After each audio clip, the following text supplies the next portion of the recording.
कालिकाय विद्महे शमशानवासिने धीमहि तन्नो घोरे प्रचोदयात्। नमस्ते, ओम नमः श्री चंडिकाय।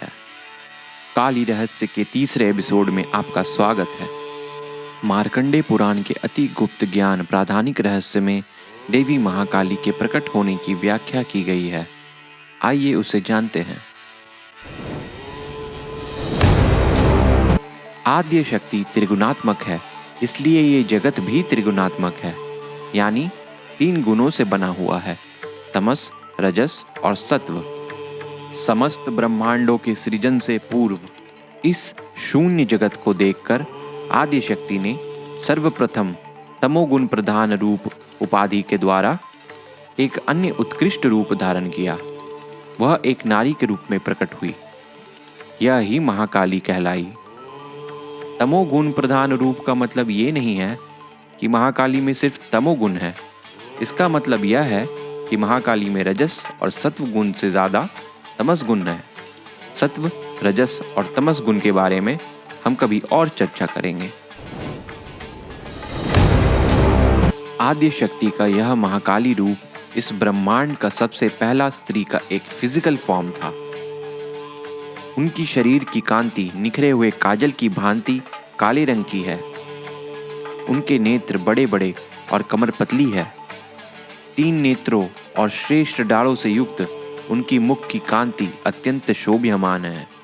उनकी 4 भुजाएं ढाल, तलवार, खप्पर और कटे हुए मस्तक से सुशोभित है। वह वक्ष तल पर यानी छाती पर कटे हुए मस्तक की माला और कमर पर कटे हुए हाथों की माला धारण किए हुए है। उनकी जीभ अत्यंत लाल और बाहर निकली हुई होती है, जो कि असुरों और दैत्यों का रक्त पीती है। काली माता के दांत सत्व गुण रूपी हैं और ये सत्व गुण दांत उनके रजोगुण और तमोगुण युक्त जीभ को दबाए हुए है। उनकी लंबी जीभ और मुख से बाहर की ओर लपलपाने में गूढ़ अर्थ छिपी है। वह यह है कि उनका जीभ जो तमोगुण से युक्त है, वो तमोगुण से भरे महादैत्यों, असुरों तथा दुष्टों का लाल रक्त पीने के लिए बहुत सेंसिटिविटी और रिसेप्टिविटी से हर ओर ऐसे असुरों, दैत्यों का रक्त पीने के लिए जागृत रहता है। ऐसा माता ने रक्त बीज नामक असुर का वध करने हेतु किया था, जब उसने शुंभ और निशुंभ नामक दैत्यों के साथ मिलकर देवताओं को पराजित कर तीनों लोकों में हाहाकार मचा रखा था। रक्त बीज के एक बूंद रक्त से सहस्त्रों रक्त बीज उत्पन्न हो जाते थे। तब देवी काली चामुंडा के रूप में प्रकट हुई, जिसने चंड और मुंड का वध किया था। तब देवी ने अपना मुख को इतना बड़ा किया कि रक्त बीज को मारने पे जो भी रक्त निकलता, देवी उससे अपनी जीभ से पी जाती और उसके रक्त से उत्पन्न होते सैकड़ों रक्त बीजों को कच्चा चबा जाती। इस प्रकार चामुंडा देवी तब तक रक्त पीती रही जब तक आखिरी रक्त बीज का अंत नहीं हो गया। तो इस प्रकार चामुंडा देवी ने रक्त बीज का अंत किया।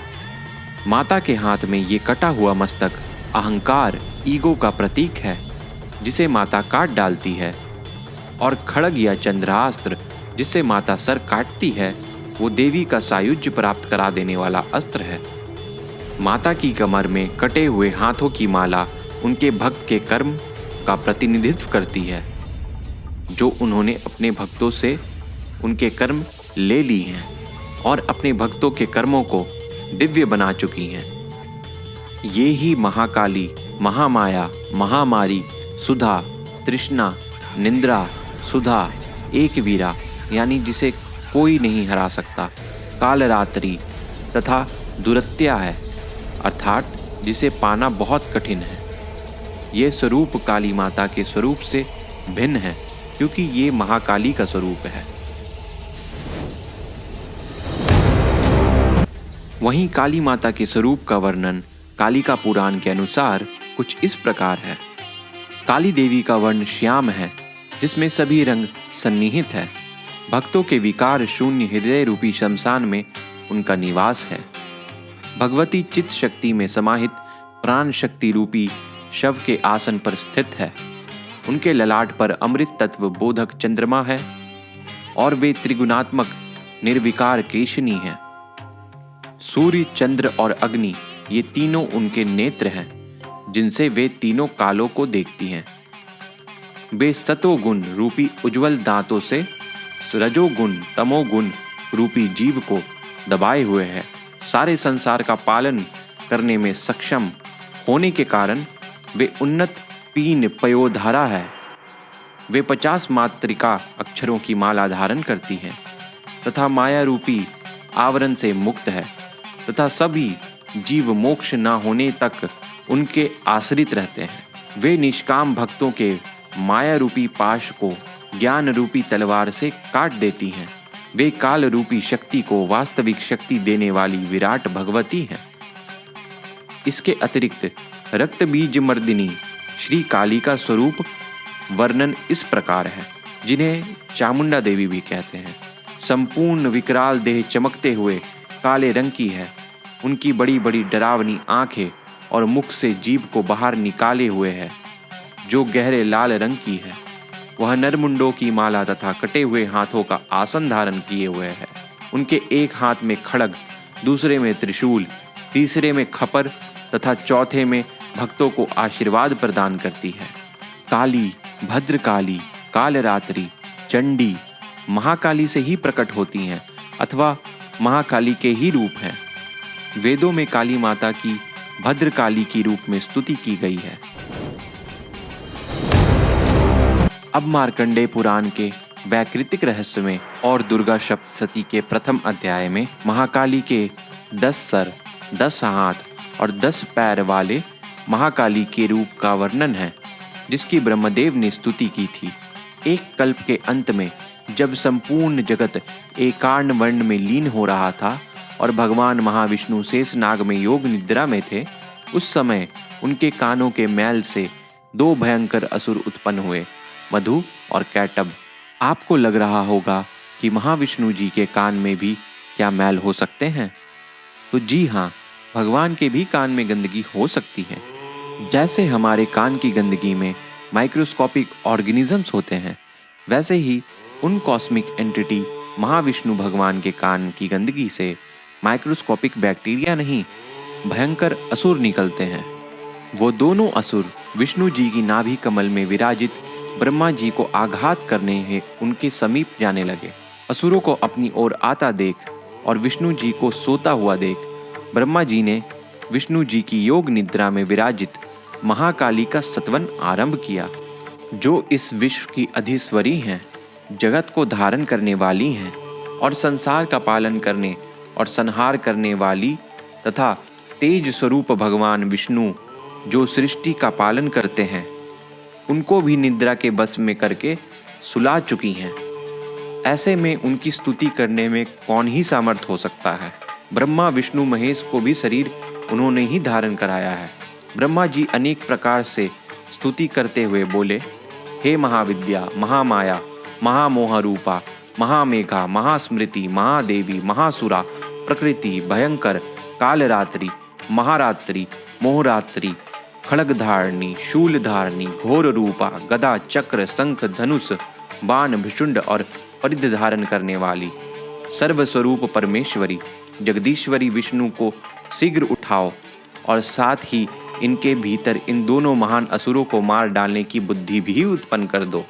जब ब्रह्मा जी ने वहां मधु और कैटभ को मारने के उद्देश्य से भगवान विष्णु को जगाने के लिए तमोगुण की अधिष्ठात्री देवी योग निद्रा की इस प्रकार स्तुति की, तब वे भगवान के नेत्र, मुख, नासिका, बाहु, हृदय और वक्षस्थल से निकलकर अव्यक्त जन्मा ब्रह्मा जी की दृष्टि के समक्ष खड़ी हो गईं।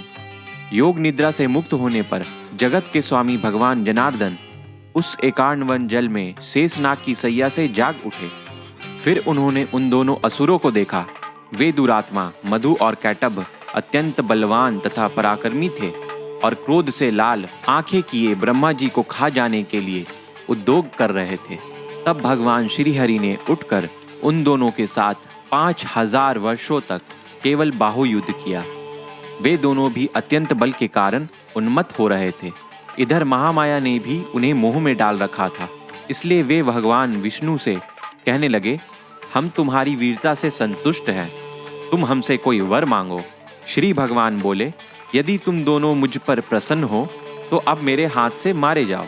बस इतना सा ही मैंने वर मांगा है, यहाँ अन्य किसी वर से क्या लेना है। इस प्रकार चले जाने पर उन्होंने जब संपूर्ण जगत में जल ही जल देखा, तब कमल नयन भगवान से कहा, जहाँ पृथ्वी जल में डूबी हुई ना हो, जहाँ सूखा स्थान हो, वहीं हमारा वध करो। तब तथास्तु कहकर शंख चक्र और गदा धारण करने वाले भगवान ने उन दोनों का मस्तक अपनी जांघ पर रखकर चक्र से काट डाला। इस प्रकार ये देवी महामाया ब्रह्मा जी की स्तुति करने पर स्वयं प्रकट हुई थी। जिनके कान के मैल से भयंकर असुर निकलते हों, जो कि सृष्टिकर्ता ब्रह्मा के प्राण खतरे में डाल दे, वो स्वयं ही कितना ब्रह्मांडों को अपने में समाया होगा, ये कल्पना करना भी मानव के लिए संभव नहीं है। और ऐसे कॉस्मिक भगवान विष्णु को जो निद्रा के अधीन कर दे, उनकी कल्पना करना तो और भी परे है। विष्णु जी को भी सुला देने वाली वो है महाकाली। इन महाकाली के 10 मुख हैं, 10 भुजाएं हैं और 10 पैर हैं। ये 10 मुख, भुजाएं और पैर 10 दिशाओं और 10 महाविद्याओं का प्रतीक है कि ये 10 दिशाएं और 10 महाविद्याएं महाकाली में ही सम्माहित है। महाकाली आदि शक्ति की सबसे मूल स्वरूप के समीप है। तांत्रिक क्रियाओं में इनका विशेष पूजन होता है। महाकाली के स्वरूप में इन्हीं 10 भुजा देवी का चित्रण किया जाता है। इन महाकाली की 30 नेत्र हैं, हर एक 10 सिरों पर 3 नेत्र। काजन के समान इनका काला रंग है। उनके दांत और दाढ़े चमकते रहते हैं, यद्यपि उनका रूप अत्यंत डरावना, भयावह, प्रचंड और भयंकर है।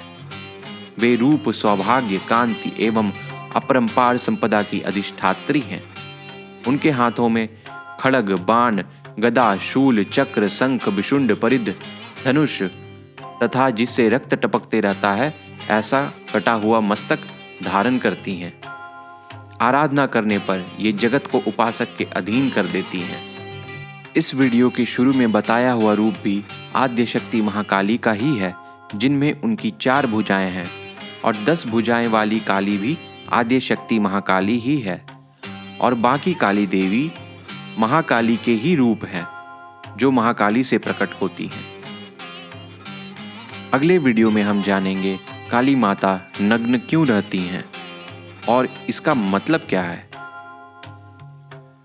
यदि अभी तक आपने इस चैनल को सब्सक्राइब नहीं किया है तो कृपया कर सब्सक्राइब कर लें और ये वीडियो दूसरों को शेयर भी ज़रूर करें।